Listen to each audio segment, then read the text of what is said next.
with the translation, I think.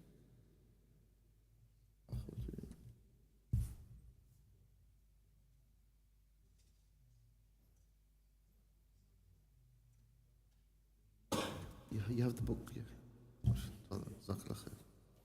I can read in Arabic. You want to read it how you want. Today I'll start, inshallah, then maybe as we go flow, yes? Bismillah, alhamdulillah, salatu wassalamu ala rasulillah sallallahu alayhi wa ala alihi wa ashabihi wa sallam, amma ba'd.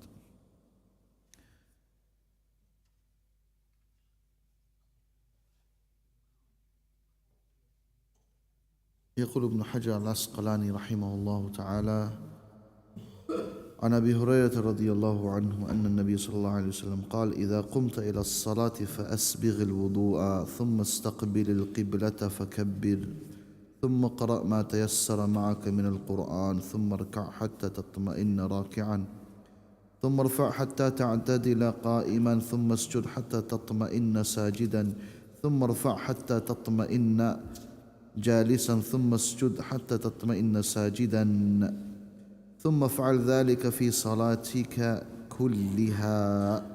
أخرجه السبعة واللفظ للبخاري ولابن ماجه بإسناد مسلم حتى تطمئن قائما. ومثله في حديث رفاعة بن رافع عند أحمد وابن حبان حتى تطمئن قائما، ولأحمد فأقم صلبك حتى ترجع العظام. ولنسائي وابي داود من حديث رفاعة ابن رافع إنها لا تتم صلاة أحدكم حتى يسبغ الوضوء كما أمره الله تعالى ثم يكبر الله تعالى ويحمده ويثني عليه. وفيها فإن كان معك قرآن فاقرأ وإلا فاحمد الله وكبره وهلله. ولأبي داود ثم قرأ بأم الكتاب وبما شاء الله، ولابن حبان ثم بما شئت. Now, these two ahadith. تفضل أخي. Narrated Abu Hurairah, the Prophet said, when you get up to pray, perform the ablution perfectly, then face the Qibla, then say Allahu Akbar, then recite a convenient portion of the Quran, then bow and remain calmly in that position for a moment, then rise up and stand erect, then prostrate and remain calmly in that position for a moment, then rise up and sit calmly, then prostrate and remain calmly in that position for a moment. Then do that throughout your prayer. Reported by As-Saba and the narration of Ibn Majah through a chain of Muslim has then rise up and stand erect calmly. And in the narration of Ibn Hibban, Rifaa ibn Rafi' ibn Malik is similar to the above, and Ahmad has keep your back straight till its bones return to their positions. And in the narration of An-Nasa'i and Abu Dawud from the same hadith, the salat prayer of one of you will not be complete until he performs his wudu properly as Allah has commanded him. Then he says Allahu Akbar and Alhamdulillah and praises him. It is also mentioned in the same hadith, if you know any portion of the Quran, read it, or else say Alhamdulillah, Allahu Akbar and La ilaha illallah. And Abu Dawud has said, then read al-Quran, Surah Fatiha, and whatever Allah wishes. Ibn also says, and then read whatever you wish. Bismillah. So this hadith is the first hadith that's been mentioned in Bulugh Al-Maram by Ibn Hajar rahimahullah ta'ala on the chapter of the Sifa as-Salah. Now the word Sifa here means the way, i.e. the characteristic, the specific way of the way how Nabi Rahmah sallallahu alayhi wa alihi wa sahbihi wa sallam used to pray. Some scholars, they say this is perhaps the most important aspect and part of Salah after the conditions. Because Salah is accepted with the conditions. If you have not met the conditions of Salah, then you are not in Salah. For an example, someone does not make wudu. Or for an example, if someone is in a state of impurity or prays at a place, in a place where it's impure. This is not allowed. So you haven't entered the Salah aslan. And there's kalam regarding najasa. That's another issue. But here specifically, it mentioned إِذَا قُمْتَ إِلَى الصَّلَاةِ, that if you stood up for the Salah, فَأَسْبِغِ الْوُضُوء, you make the wudu properly. ثُمَّ اسْتَقْبِلْ الْقِبْلَةِ, then you face the Qibla and then you say Allahu Akbar. Then you recite whatever is easy from you from the Quran. This point is very important. ثم قرأ ما تيسر من القرآن. Here it tells us that you can recite anything you want from the Quran. Yeah, anything after the Fatiha. Yeah, the surah. Even if someone said, "Khalas, let me recite one ayah of the Quran, قُلْ هُوَ اللَّهُ أَحَدٌ." Khalas, and you went down, Allahu Akbar. No problem, because this hadith mentions min al-Quran, generic, and it's very generic. It's anything from the Quran. The only thing that we find a hadith that's prohibited is to read the Quran backwards. You recite Surah An-Nas, the last ayah, yeah, and then you recite the one before it. But I don't think anyone does that. I've never heard anyone do back like this. This is forbidden though. This is not allowed. There's a hadith on this. But if a person recited from the beginning or from the middle, anywhere in the Quran, a person should complete the ayah. But if he didn't complete the ayah because he forgot and then he went down, Allahu Akbar, this is also allowed. But a person should try and complete the ayah. Some we hear from Mashaykh when they're reading, sometimes they forgot the ayah, nobody corrected them behind, then they went to another ayah just to kind of complete a complete ayah of the Quran. As for the athar, or some they say it's a minimum of 3 ayats, then I personally don't feel there is any strong dalil for 3 ayats of the Quran. It's 1 ayah, this is sufficient inshallah. And all of this is sunnah. Then it mentioned, ثُمَّ ارْكَعْ, then you make ruku' until تَطْمَئِنَّ رَاكِعًا, until you are in a state of itma'neen. Now itma'neen is important. He goes over here, al-itma'neen, does he mention anything about itma'neen? Let's see if he mentions the definition of itma'neen over here.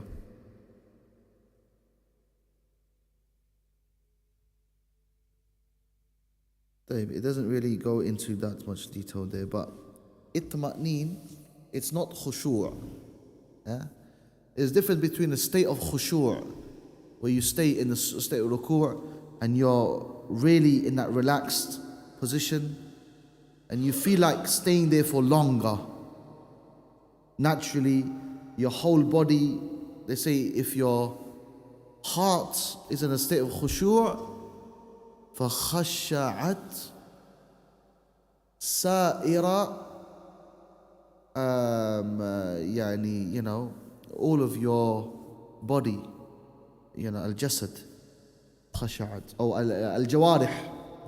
al-jawarih, all your limbs then are also in a state of khushu'. That state, yeah guys, khushu' is when you're you just want to go more. You don't want to go down now. You want to, and you're still, you're very still. You're not moving around. If you're scratching, that's not a state of khushu'. But itma'neen,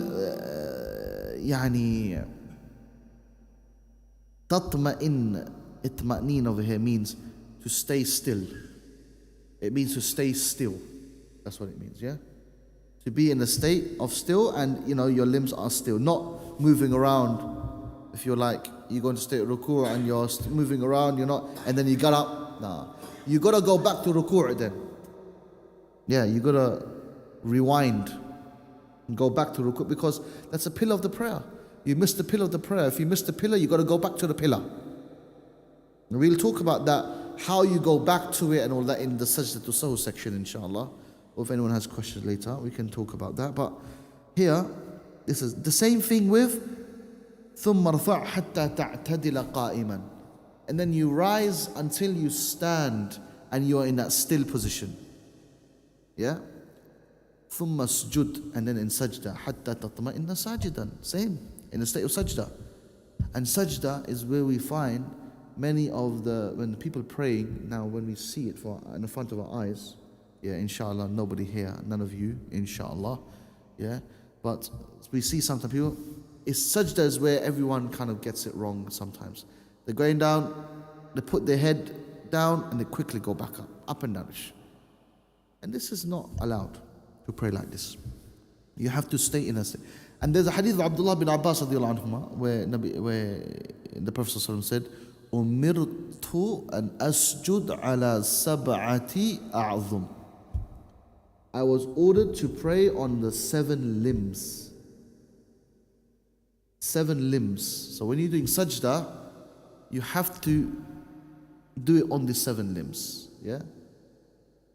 The forehead and the nose, this part, together. Not the forehead, leaving the nose, but this one has to be upon the earth. That's one. Then the hands, then the knees, and then the toes. The toes must be, not all of them necessarily, all 5. Will start to press your toes, you might hurt you, but at least even a little bit. Yeah, even if it's one, but some. You have to position it in that way. This is very important, and this is a pillar of the prayer. If you don't do it like this, brothers and sisters in Islam, then your sajda is invalid. According to the sifah of salah, it is not permissible to do that. Okay? Yeah? So like this, the hadith mentioned, ثُمَّ اسْجُدْ حَتَّى تَطْمَئِنَّ سَاجِدًا, until you are still. Yeah? And then it mentions ثُمَّ افْعَلْ ذَلِكَ فِي صَلَاتِكَ كُلِّهَا, and do this in all your salahs, all of it. Not just in the first rak'ah, in the second rak'ah, in the third rak'ah, in the fourth rak'ah. Yeah? This is important. Ibn Majah comes with another isnad of the sanad of Muslim, of Imam Muslim sanad. Imam Muslim sanad. And he goes, حَتَّى تَطْمَئِنَّ قَائِمًا, until you are also, when you're standing, the same. So, Sami Allahu liman hamidah. Stay there. Not Sami Allahu liman hamidah. No. You have to stay there. And this hadith, why maybe he mentioned Ibn Majah bi isnadi Muslim, is to make it clear that this is also on the same rijal, narrators of Bukhari and Muslim. This is a latif, this is a nice Ibn Hajar's way of teaching people of the rijal of Sahihain, of the narrators of Sahihain. Now, then the other hadith of Rifa'ah, which is found in Imam Ahmad's Musnad and Ibn Hibban. Lakin, Ibn Hajar brings Bukhari and Muslim first, and then he brings Ibn Hibban, Abi Dawood, Ibn Majah later, to show the value of Sahihain, Imam Bukhari wa Imam Muslim, Haula. Yeah. Over here he mentioned فَأَقِمْ صُلْبَكَ حَتَّى تَرْجِعَ الْعِظَامُ. Your back needs to be straight when you're doing ruku'. Yeah. Even when you're standing, you can't stand like this. You gotta stand straight.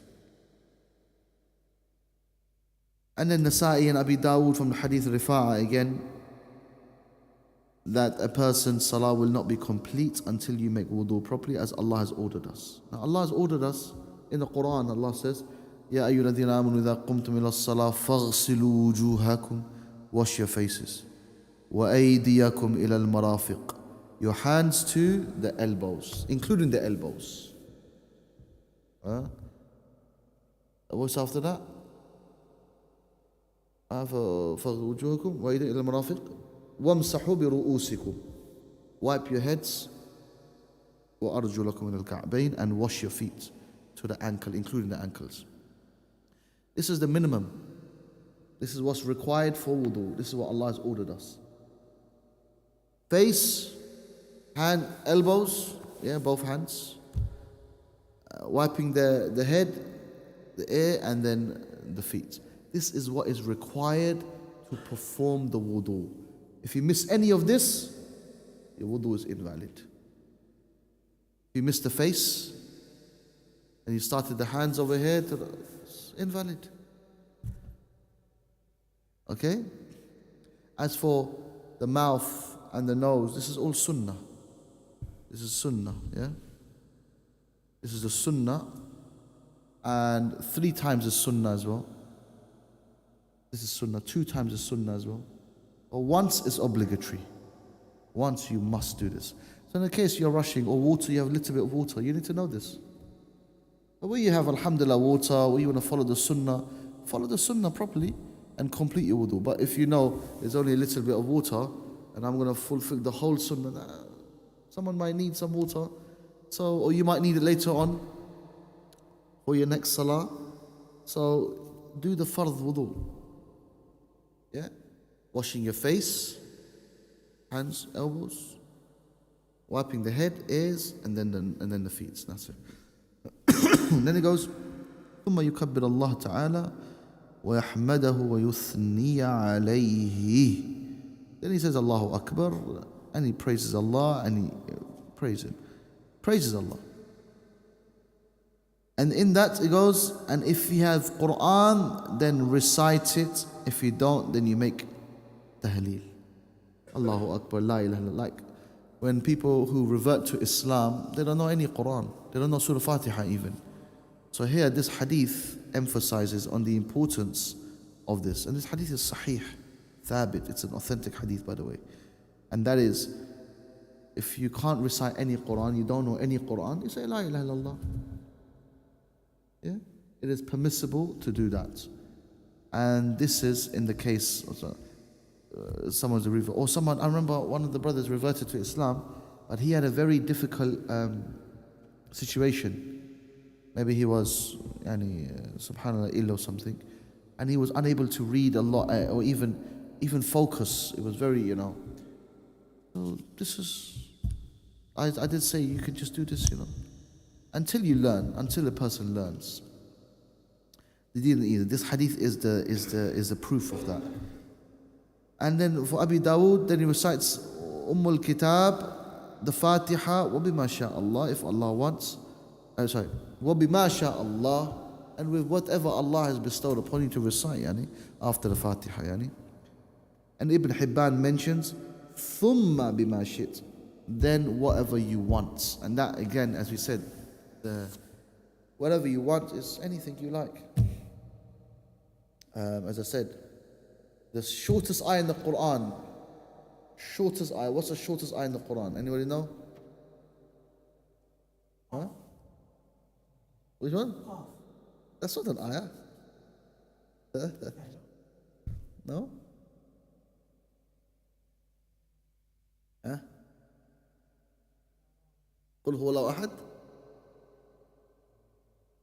والضحى. إنا أعطيناك الكوثر. No, that's a long. That's إنا أعطيناك الكوثر. والضحى is good. والعصر as well. Yeah. Anyway, some of them differed. It's not there's no specific reward that you get if you read this one or read that one. But some they say ثم نظر. ثم نظر, this ayah. Then he looked. ثم نظر. And some say والضحى or والعصر. So anyway, even if you just, not saying you should read more than this, yeah. But if you read والضحى and you came down, خلاص. It's sunnah. If you missed the surah after Fatiha, your salah is still valid, inshallah. Yeah? It's still valid. Because reading a surah after Al-Fatiha is sunnah. By the way, I'm not saying for you guys to do this. You're going to miss out the reward, the ajr, the Prophet ﷺ's way of praying salah. Miss out. You're going to lose out. But fiqh purpose. And I told you this already last time. Let's say, Fajr is leaving in 1 minute. Allahu Akbar.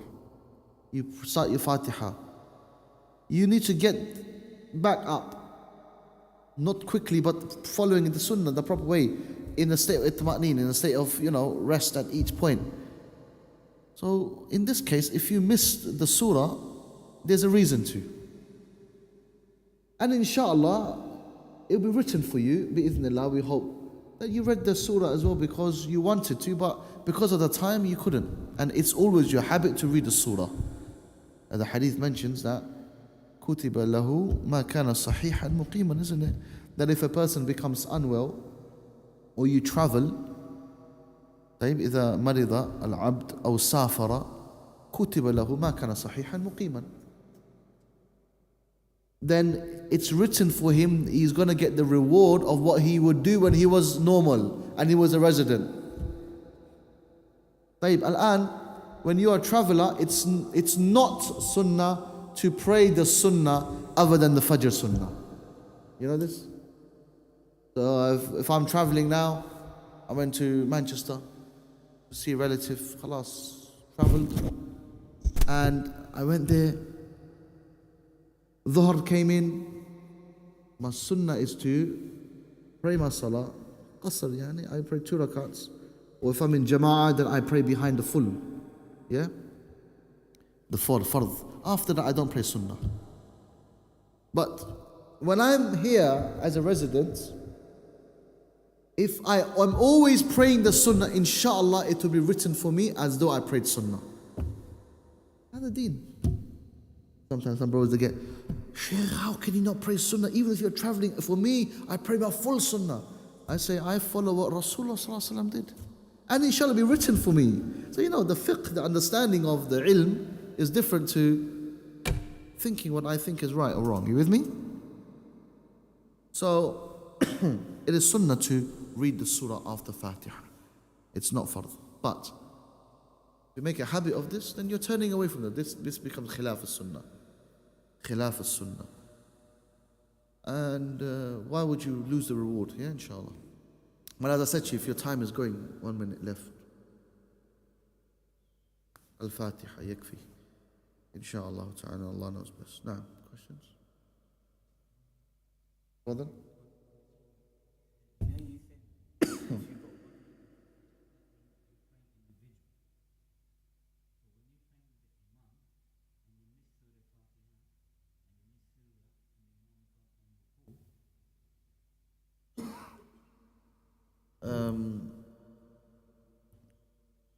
Well, how? The Imam is reading or you're reading? Yeah. You came and joined the ruku'. Yeah. Yes, because the hadith of the Prophet ﷺ is, the one, man adraka, يعني كما قال عليه الصلاة الركوع فقد أدرك الركعة. The one who comes into state of ruku', he's got the salah. He has completed the rak'ah. And the scholars, they don't say that because you recite. Reciting Fatiha, hadith Ubadah, what is the hadith? Shaykh Kamran, what is the hadith? لا صلاة لمن لم يقرأ بفاتحة الكتاب أو لمن لم يقرأ بأم القرآن. This one, there's no salah for the one who does not recite the Fatiha. Yeah? So the scholars understood this, some of them differently. Some they say, La salah means your salah is complete, but it's not, or they say it's sufficient, but it's not complete. Some they say, La over here, it's nafi, it's nahi means prohibition. Like, meaning that if you don't, then that's it, your salah is invalid. Yeah? So, you got to read the Fatiha behind the Imam. However, if you missed it forgetting it whilst you're praying salah with the Imam, or you missed it because you entered at the last parts, then there's no need to make up the rak'ah. Then your salah is valid because the Imam will hold for that, inshallah. No? What about in Tarawih? Purposely join the Imam in ruku'. Is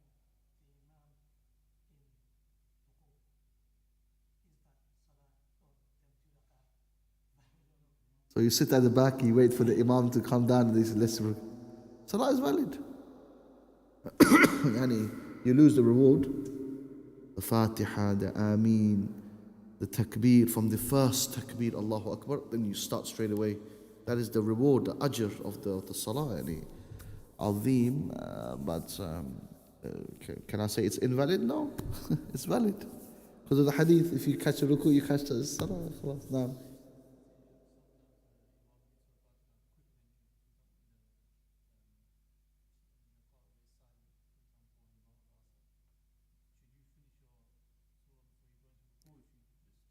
La, you follow the Imam. You follow the Imam. Even if it means you have not finished your Fatiha. Doesn't matter. Because the hadith, إِنَّمَا جُعِلَ الْإِمَامِ لِيُؤْتَمَّ بِهِ, the imam is to be followed. So say I'm reading salah and I came down, Allahu Akbar, and you came reading Alhamdulillah Alameen, and I came down. It's quick today. Khalas, you follow the imam. You don't need to complete it. Somebody is going to complete it. This is wrong. This is not right. You have to follow the imam, because the hadith is, the Nabi says, إِذَا كَبَّرَ فَكَبَّرُ وَإِذَا رَكَعَ فَارْكَعُوا. If he does ruku', then you make ruku'. This hadith is explicit. So in this case, the Fatiha is, obviously you can't, because you have to follow the imam. But when you're in that mahal, in that state, and you don't recite Fatiha purposely, this is the ishkal. And scholars have differed on this view. I'm going to be honest with you. Scholars have differed on this view. Some they say you don't need to recite Fatiha at all. The imam holds for that. They act upon the hadith in Dar al-Qutni, and which is da'if, from every single pathway. Every single pathway, it is da'if. Yeah, and the hadith da'if, yani. And Imam al-Bukhari wrote a book on this. Imam Bukhari wrote a whole book on this chapter. Just on this issue, he wrote a whole book. Imagine, when was it written? When did he pass away? 206 or something? We are now 1400, so this was written 1200 years ago. I came across that book, I was amazed. Imam al-Bukhari wrote a book on this. Ajib, jiddan ajib. But mashallah, anyway, there's a lot of aqwal on this case. But if somebody says, no, I'm following the view of this madhab, but this and that, for argument's sake and kind of thing, I'm not willing to, waste time on that. I say, look, the hadith is very clear, very explicit, and I follow this view. You should recite Fatiha behind the imam. This is my view on the matter. And for those who say, well, I want to follow this because such and so, ala sha'nik ant, you can. And we have this, a lot of people, they argue on this issue, and I say, this matter is not an argumentative, it's not really, if you are adamant on following it and you feel the dalil is strong and so on and so forth, alhamdulillah. Look, in fiqh, by the way, if I just spend a little time and then we'll answer your questions, inshallah. In fiqh, you're never going to get one opinion. It can't be possible. Does it mean there's clash? Does it mean, no, at all. It's supposed to be like this, by the way. Understand what I mean by this? It's supposed to be, ikhtilaf is supposed to be there. There has to be, not possible. There's a lot of aqwal, a lot of ahadith, there's a lot of understanding. Different scholars understand different words like differently, different usul, different principles. If you want the whole ummah to follow this one, it's not even going to happen. As for aqeedah, as for masail in aqeedah, in belief in Allah and so, there's only one view. There's only one view. As for some of there's ikhtilaf, no. There is no ikhtilaf in aqeedah, abadan. In the minor furu' matters, maybe one or two, but generally speaking, in aqeedah is no. And that is where we be adamant and this is the view and that's it. Or in fiqh, we say this is the view I follow because this dalil is stronger. But this person goes, no, I feel this dalil is stronger. This is valid. It's based on validity. There are so much kalam in this area that you will never be able to convince people to follow this certain view. Like Surah Fatiha behind the Imam. Some people, they become very emotional. They become, if you don't recite Fatiha behind, then I don't want to pray behind you, I don't want to talk to you, I don't want to befriend you. Why? This is extreme. This is very extreme. This is very extreme. Yes, the correct view is you got to recite Fatiha behind, otherwise salah is invalid. According to the adillah I have presented to you, the hadith of ibadah, and there's more adillah. But if somebody says, no, but I want to follow this view because of this dalil, there's other dalail. But those dalil I don't approve of. I don't see that as a strong dalil. But they may. You with me? Then they will follow that view. Like you want to convince the Hanafi madhab, all of them, to follow this view? Can you do that? Can you do that? No. Not you, not me.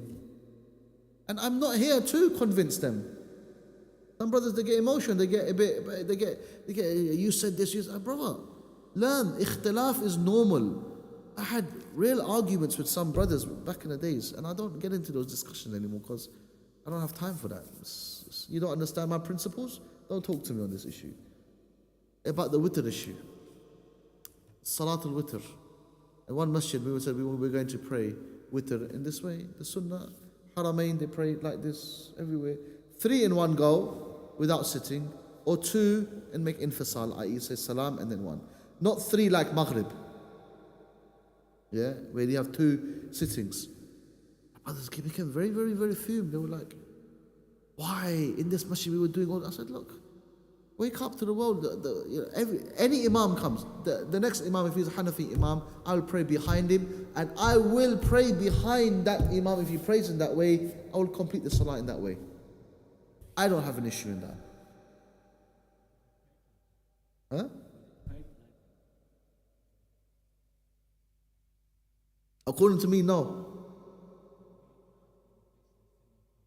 The sunnah, no. It was not prayed like that. According to what I say, because the dalil, there is no, there was a hadith very, very, لا تشب, يعني, you know,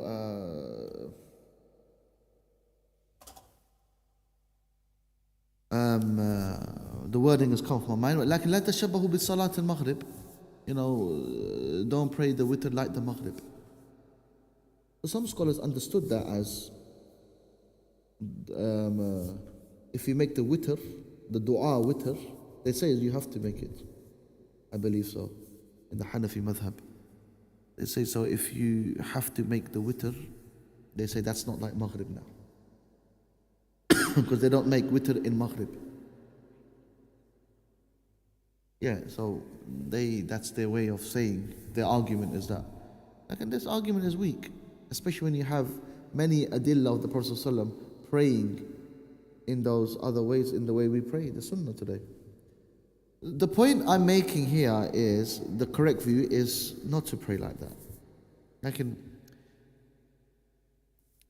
Of course, if they come and they say, well, we have this dalil, it's going to go on forever. In Pakistan, you know very rightfully how they debate on these issues. And they fight each other on these issues, on the witr issue, the tarawih, 8 raka'at or 20 raka'at. And these issues are so, in my opinion, honestly, have no basis to argue. They have like, if you're a person of fiqh, you won't even talk about this. But every Ramadan coming up, inshallah, Allahumma balligh Ramadan, I mean, but before Ramadan, you'll see those debates are going to begin. And they start at the beginning of Ramadan, and this is the only thing people want to talk about. Ya akhi, I would rather say, let's complete the tafsir of Quran in Ramadan, from beginning to end. That's one of my aims, inshallah, yeah? In the whole Ramadan, to complete the whole tafsir of Quran, and talk about this, and talk about the ghazawat of the Prophet ﷺ, talk about the discussions of the words of the Quran, the similar words. Why this is more. Spend time and energy on this rather than should I pray 8 or 20? Yeah, akhi, pray 30. Pray 30. Yeah, I don't have an issue with it. But it's very important. This is very important, yeah? Anyway, fiqh, like I said, you're always going to have aqwal, this qawl, because this, you have between scholars of our time and beyond our time, before our time, who would differ with each other on a specific ruling. You know this? Did you know the madhahib, all 4 of them, they say, put your hands not on your chest, but below your navel. All 4 madhahib have this view. Ahmad, Shafi'i, Malik, Abu Hanifa, rahimahullah. Do you know this? This is true. And then the hadith, which is sahih, on your chest. That's what we follow. But I'm just trying to make a point of understanding why they didn't approve of this hadith. There are 150 arguments on this area, So, anyway, I'm just trying to make a point, so understand these things. You had a question, Akhi? Yeah, questions? No.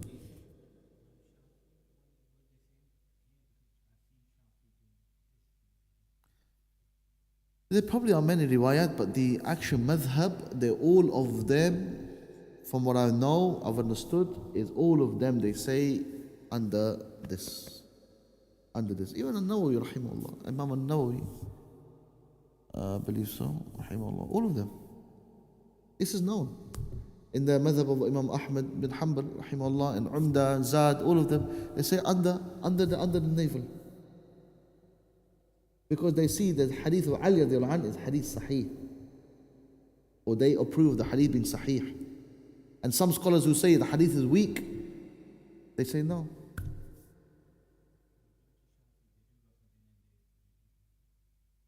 You're talking about the Shafi'i of today that you see. Yeah. Many of the people are not following madhab strictly. Many of them are not following the madhab strictly. They are moving from dalil.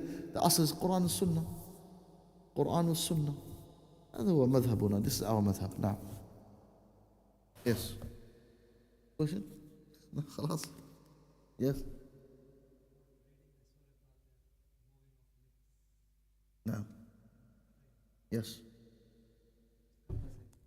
Yes, very good point. When you're reciting, you can't do this. خلاص. I've read my Fatiha. You got to do this. There's one narration where they could see the Prophet ﷺ's, beard moving like this. This. The taharruk. Allahu A'lam. So, the qira'ah, the recitation is done with your lips moving. Not like this. I don't know how you do that. How can you get the letters right? The dal, the dad, which one? Can you recite a dad like that? I don't know. Harf dad. It's very important. This is why Surah Fatiha also, as Imam An-Nawawi rahimahullah says, there are 14 shaddas. Shadda. If you miss any of those shadda, your salah is invalid. If you go, Iyaka na'budu, your salah is invalid. You got to say, Iyaka na'budu wa Iyaka nasta'in. اهدنا الصاد غير المغضوب عليهم ولا الضا the tajweed lesson, yeah, and then lean as well, ولا الضالين. You can't be doing ولا الضالين. I've had some reciters reading, or some brothers when they're leading salah, and subhanallah. The responsibility of leading salah, and sometimes I feel like, khalas, where's the other imam? I don't like responsibility of leading salah sometimes, because you're responsible of everyone behind you. You know this? You're responsible. And mashallah, al-haram, the imams of haram, Allahumma barak alayh. You got how many people behind them? Allah al-musta'an. May Allah accept it. Now, tafadhal. طيب وعن أبي حميد الساعدي رضي الله عنه قال رأيت رسول الله صلى الله عليه وسلم إذا كبر جعل يديه حذو منكبيه وإذا ركع أمكن يديه من ركبتيه ثم هصر ظهره فإذا رفع رأسه استوى حتى يعود كل فقار مكانه فإذا سجد وضع يديه غير مفترش ولا قابضهما واستقبل بأطراف أصابع رجليه القبلة وإذا جلس في ركعتين جلس على رجله اليسرى ونصب اليمنى وإذا جلس في الركعة الأخيرة قدم رجله اليسرى ونصب الأخرى وقعد على مقعدته أخرجه البخاري. نعم. I saw Allah's Messenger when he uttered the takbir, he placed his hands parallel to his shoulders, and when he bowed down, he rested his hands on his knees, then bent his back. When he raised his head up, he stood up erect until the bones of his spine became straight. When he prostrated, he placed his arms such that they were neither spread out nor drawn in, and the tips of his toes were facing the Qibla. When he sat up at the end of the Qibla, he sat on his left foot and put erect his right one. And when he sat up after the last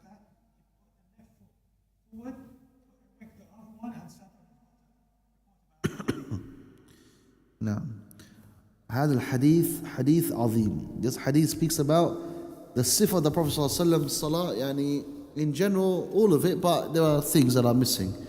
Over here, when he made takbir, حذو منكبي. Mankib is the shoulders. In line with the shoulders, like this. This is the sunnah. Not like this.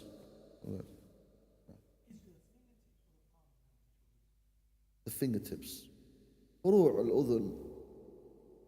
Anyway, there's one narration that mentions about the ears. فروع الأذن is over here. So your doesn't mean this. If it was like this is too big. This is too much. Like this. So the fingers, inshallah. And the matter is raising the hands to the shoulders, towards the shoulders. If there's a little slight, it doesn't matter, inshallah. Then when he would do ruku', he would hold his kneecaps, kneecaps like this. ثم هسر ظهره. Then his back would be straight. Yeah, istawa means when he would raise his hand, raise his head, and he would stand right, and everything would come into its place, back to its place that was originally. Like this, back to place.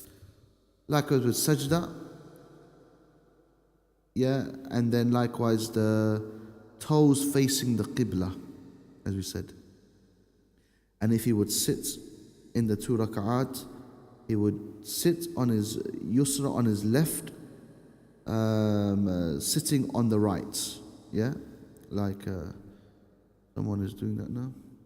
No one. Can you show me? Show us. Yeah, that's it. Yeah, that's it. That's fine. Yeah. This is the way to do it. واستقبل بأطراف أصابع رجليه القبلة. And then if you would sit in the 2 rak'at, جلس على رجل اليسرى نصب. And in the last rak'ah, so if it's the 3rd rak'ah or 4th rak'ah, or 2 rak'ah, but the last rak'ah, he would sit in which position?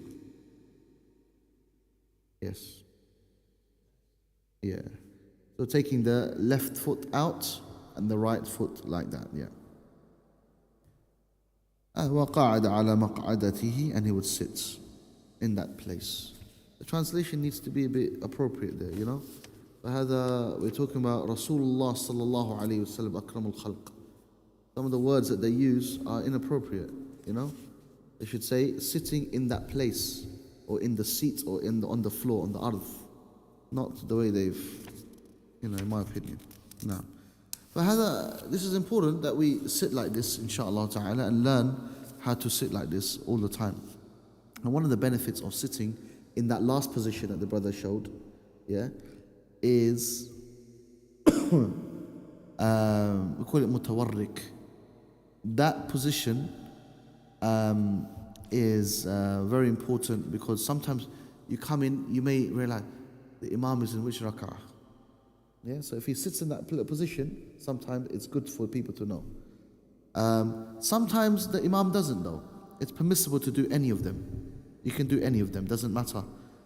But sometimes it doesn't, because of certain reasons. Like myself, personally, and I'll say this now, I sometimes you may not find me sitting in that position, because I have a issue, not an issue, but it's sometimes it's difficult. And sometimes I do try to. No. But anyway, just to mention that's an important point. Now, no problem, you can sit in any of them. But the asl is the last rak'ah. The last rak'ah. No. Because it goes over here, وفي في الركعة الأخيرة, the last rak'ah. The last rak'ah. You understand? Last rak'ah of any salah. نعم. متوركا ومتفرشا أو مفترشا and متورك.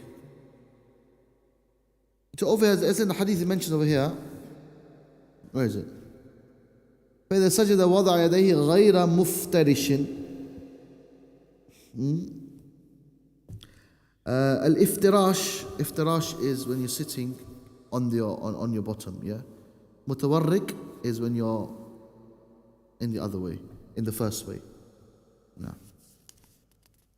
Tawarrukan wal iftirash. No. طيب, that comes to the end of our lesson today, inshallah ta'ala. Barakallahu feekum. Tomorrow we will look at the next ahadith. And we're now going to talk about athana, which words we should read on athana tomorrow, inshallah. And then we're going to talk about takbir and ruku'. Surah Fatiha, we're going to go into more details of this issue because he goes into it as well. And the Bismillah and the recitation, the Fatiha, the Surah, and so on and so forth, inshallah. Wallahu a'lam wa jazakum Allahu khaira.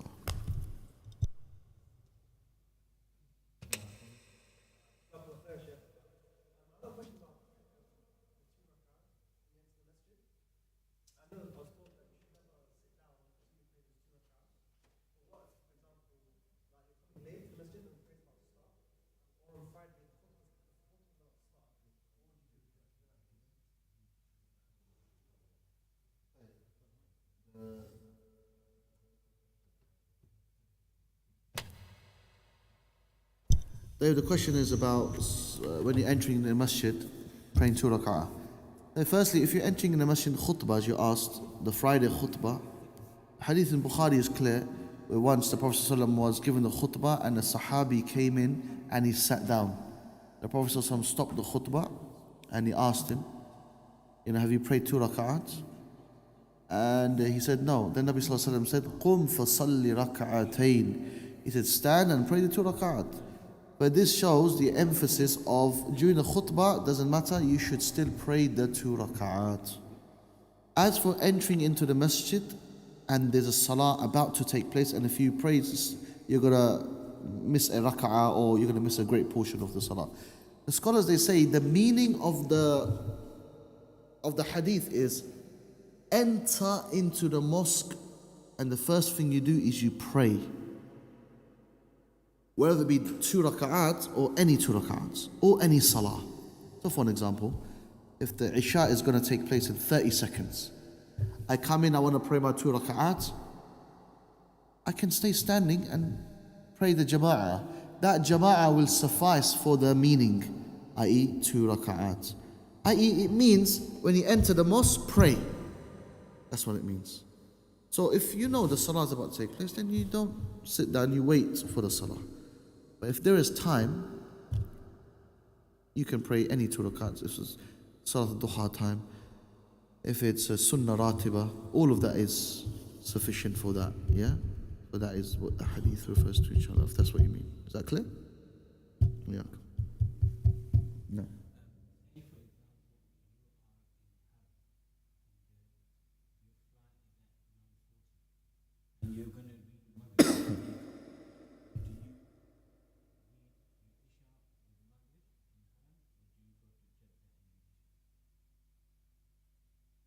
You have a choice. You don't know if you may make it for the salah time in Jeddah unless you know that you're going to catch a jama'ah there. It's better always to be in a jama'ah. You pray your salah complete, mashallah, this is better, especially if you're in a jama'ah and you'll hear the adhan, you're there and the people are seeing you, it's better to pray in the masjid.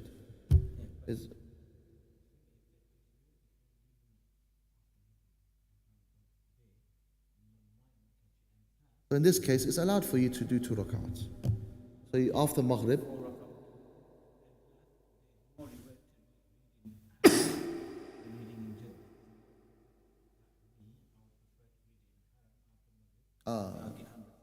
no, sahih.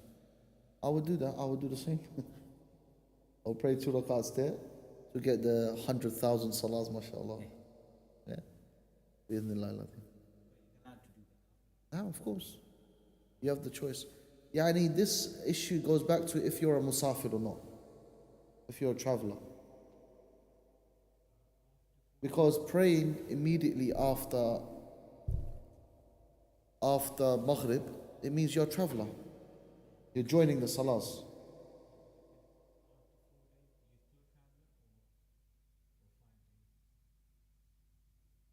this issue. Some scholars, they say 4 days, within 4 days. Some they say within 15 days. Some they say within 20, within 19 days. Some they say, so long you are a traveler, even if that's 6 years. That's the view of Shaykh ibn Uthaymeen, rahimahullah.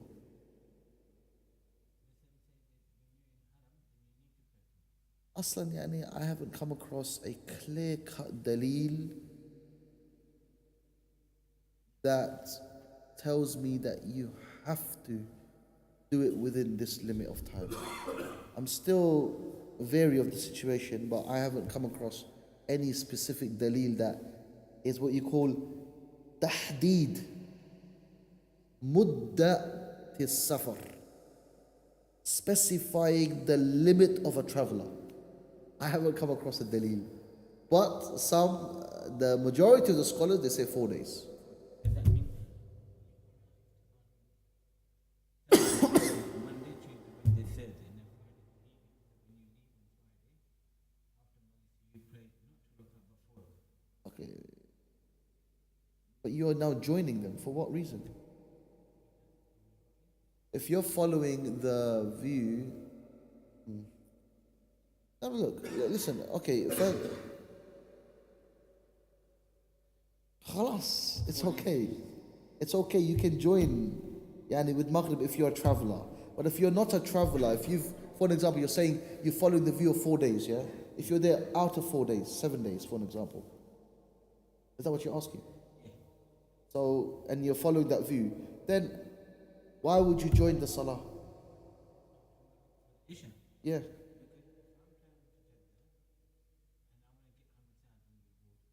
No, but you're not a traveler now. According to the view that you're saying, you're not a traveler. You're in Makkah, you're staying there 7 days. Right? On the way off to Jeddah, you're considered to be a traveler. That's different. You with me?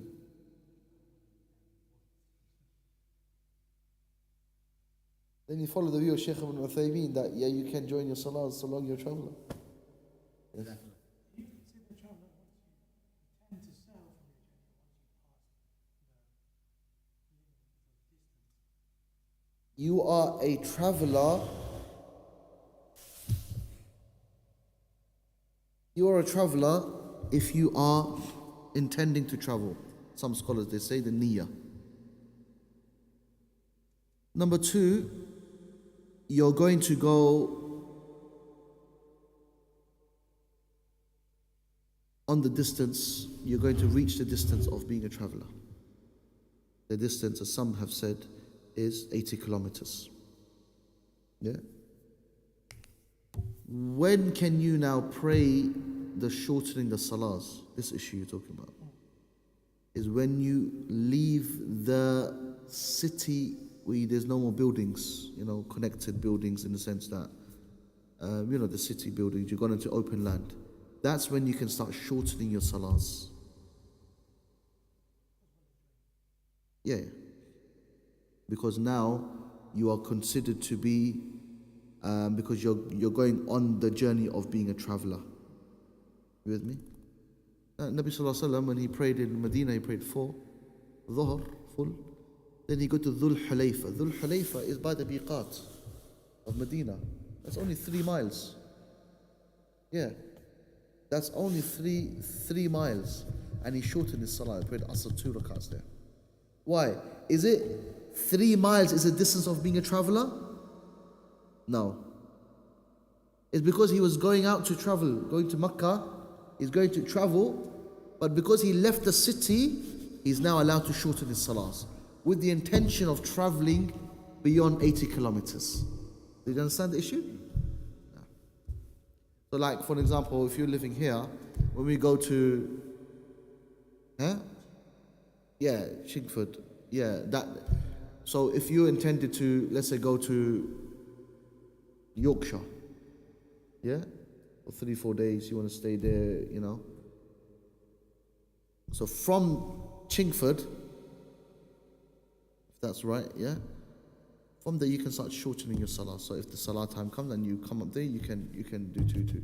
but not from your home, not from the residence where you're living, because you're still in the cities of your in your city. Yeah, yes.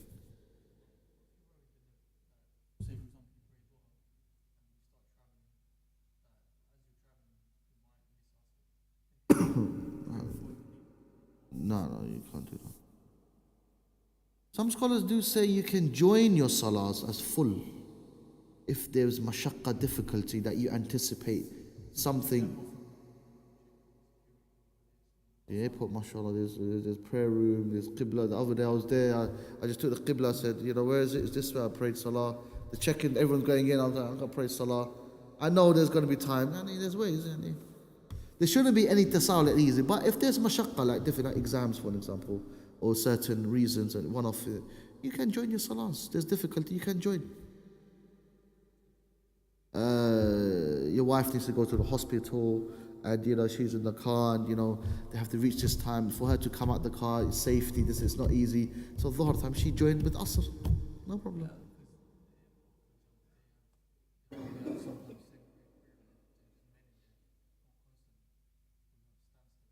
No. Maybe let her pray in a quiet area no one can see. Just pray there.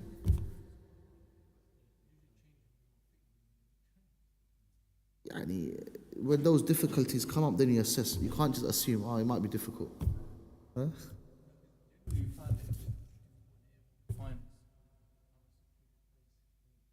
I don't know. Every time I go, I find it easy. Alhamdulillah. No.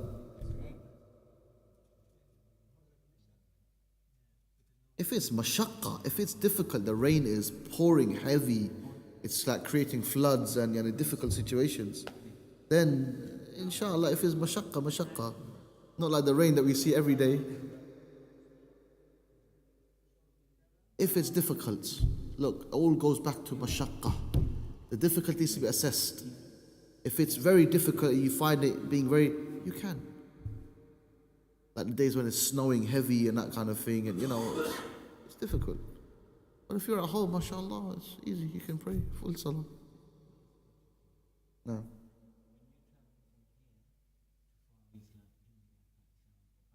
No. Mm-hmm.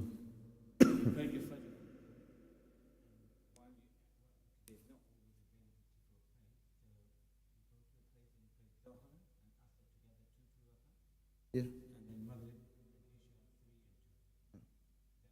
Yeah. More than 4 days. As I said, no, I'm not saying anything on this issue, but I'm saying some scholars have said, so long you're a traveller, some they say 4. The more safer view is known to be 4 days.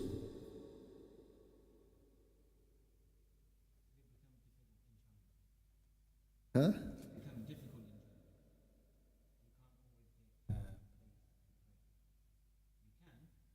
Yeah, the whole earth, the earth, you get a compass and just... Oh, what do you mean? You can't find out what time is salah?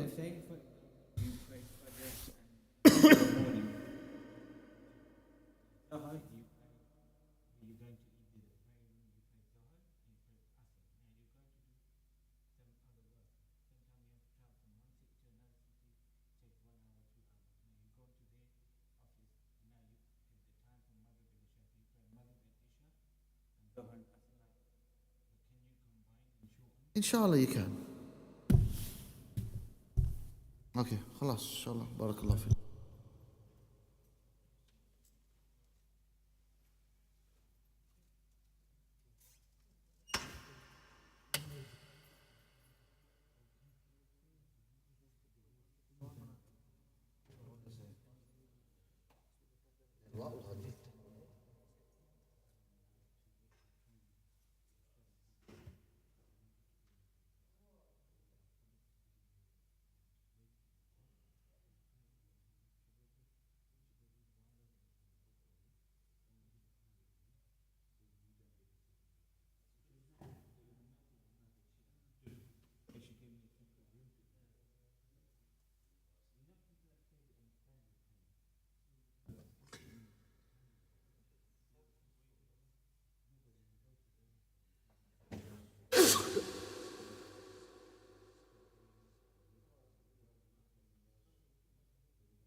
वो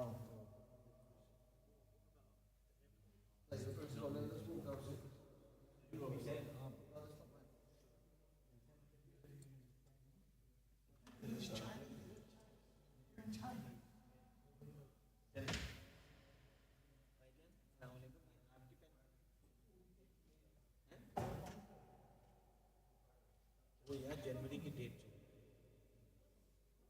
जो आज वो आया नहीं था।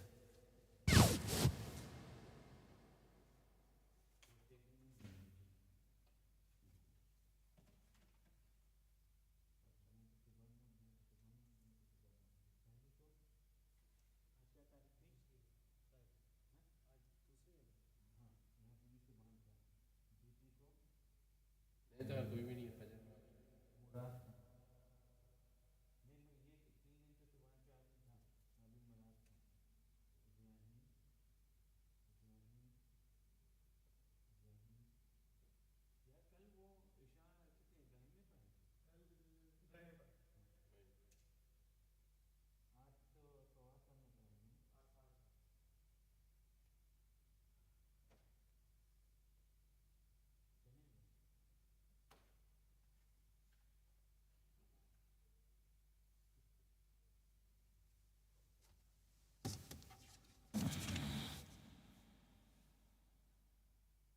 कैसे भाई?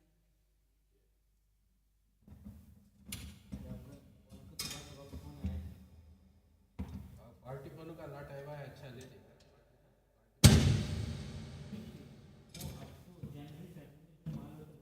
हाँ, डेढ़ का। अच्छा लाट आया है पार्टी पनु के मिक्स है अभी आईफोन भी है। अच्छा जो भी नहीं है अभी पार्टी नहीं उनके पास तो है दो टेक्नीशियन आता है एक साली को बुला लेगा अपने। वो तो ठीक है ना,